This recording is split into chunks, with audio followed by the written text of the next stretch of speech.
अस्सलाम वालेकुम। मैं हाँ रावल राठ ते तुसी देख रहे हो वेले दी गल। अज दे इस बैठक विच असी गल करांगे पाकिस्तान दे मशहूर व मारूफ साफ़ी ते यूट्यूब चैनल दे विलॉगर सैयद शफकत।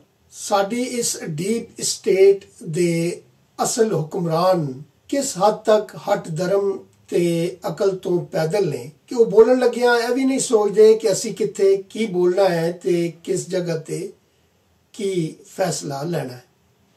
इस हवाले नाल दो पॉइंट ने।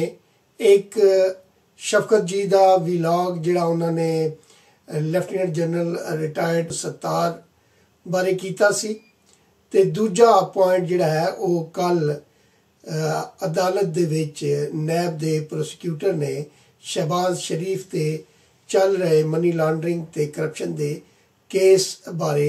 पहली गल शफकत जी दे विलॉग बारे कर लेंदे हां कि उन्होंने पाकिस्तान आर्मी तो जबरी तौर ते या समझ लो कि अपनी मर्जी नाल वक्त तो पहले रिटायरमेंट लैन वाले लेफ्टिनेंट जनरल सत्तार जी बारे विलॉग किया, जिहदे च उन्हां दस्सिया कि सत्तार बारे जिहड़ियां खबरां सोशल मीडिया ते आम सन कि उन्होंने हाउस अरेस्ट रखा गया है रिटायरमेंट तो बाद भी। उस बारे उन्होंने विलॉग करदे दस्सिया कि सत्तार हाउस अरेस्ट नहीं ने बल्कि वो होर किसी जिम्मेदारी दे उत्ते अगली नौकरी कर रहे ने।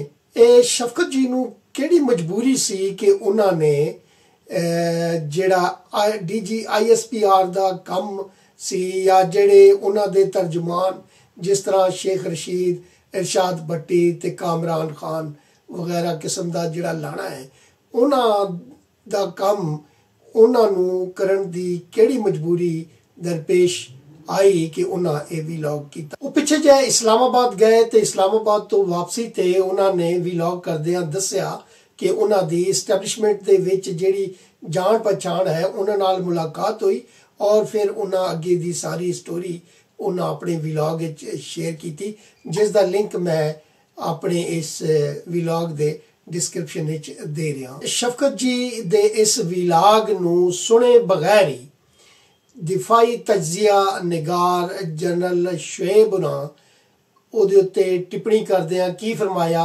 असी उन्हां दी अपनी आवाज़ विच ही सुन लैंदे हां।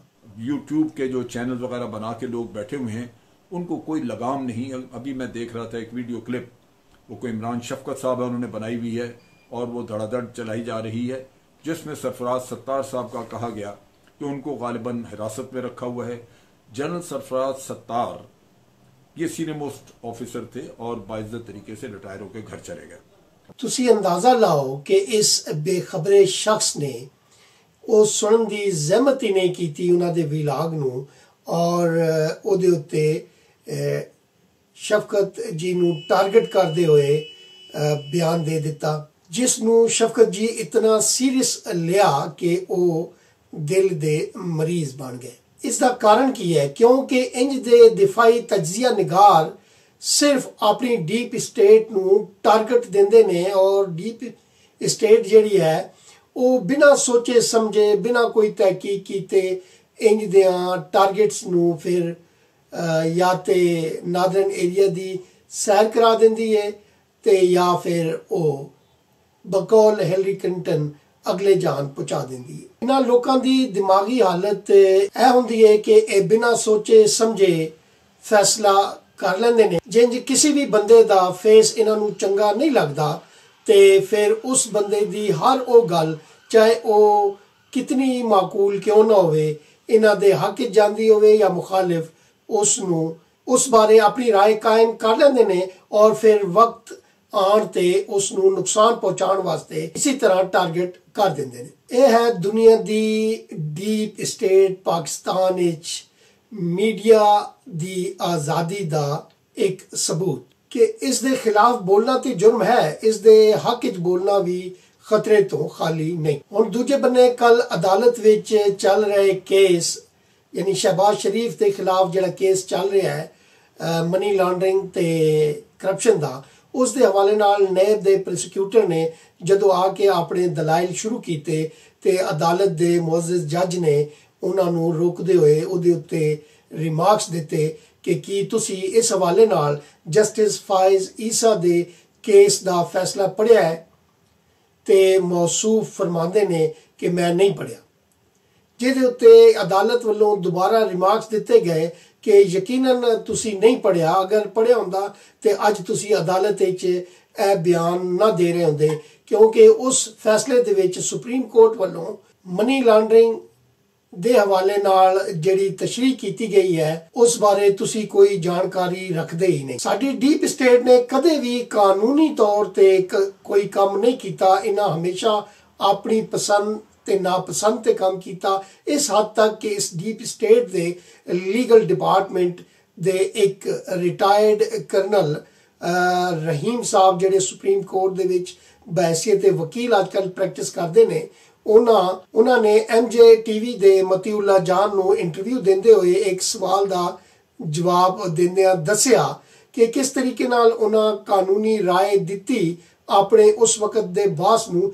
ਔਰ ਉਸਨੇ ਉਸ ਕਾਨੂੰਨੀ ਰਾਏ ਨੂੰ ਨਾ ਮੰਨਦੇ ਹੋਏ ਸਿੰਗਲ ਲਾਈਨਰ ਉਹ ਸਟਾਂਸ ਜਿਹੜਾ ਕਾਨੂੰਨ ਦੇ ਖਿਲਾਫ ਸੀ ਉਹ ਲੈਣ ਦਾ ਹੁਕਮ ਜਾਰੀ ਕੀਤਾ। ਆਓ ਵੇਖਦੇ ਹਾਂ ਕਿ ਕਰਨਲ ਰਹੀਮ ਸਾਹਿਬ ने मतीउल्लाह जान दे सवाल का जवाब देंदे की फरमाया। जब 2003 में लापता अफराद का सिलसिला शुरू हुआ और सबसे पहले 5 अफसरों को उठाया गया घरों से, उनकी पिटीशन जब हाई कोर्ट में लगी पिंडी में, तो ये मेरी ड्यूटी लगाई गई जैग की तरफ से कि अब मैं जाऊं और वहाँ उनको बारे में बताऊं।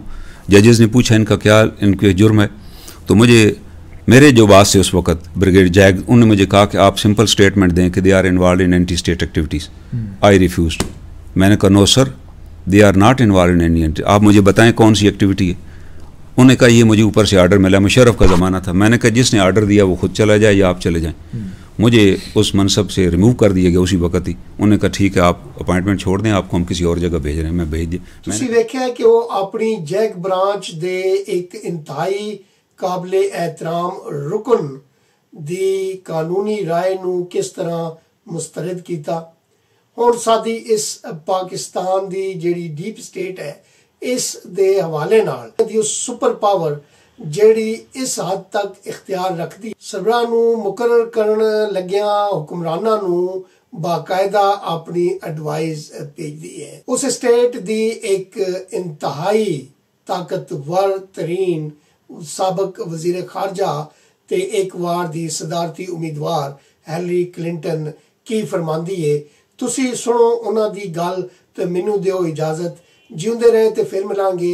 Hearing this term deep state, deep state, deep state. Who are these people? You know, this is a term which was coined by political scientists to describe certain countries, like for example Pakistan, where the military and the intelligence services basically ran the country. And so you could get elected, but if they didn't like what you were doing, or you crossed them, you were out. You know, maybe you'd get arrested, you'd get deported, you'd get accused of something. In one case, you'd get assassinated or executed.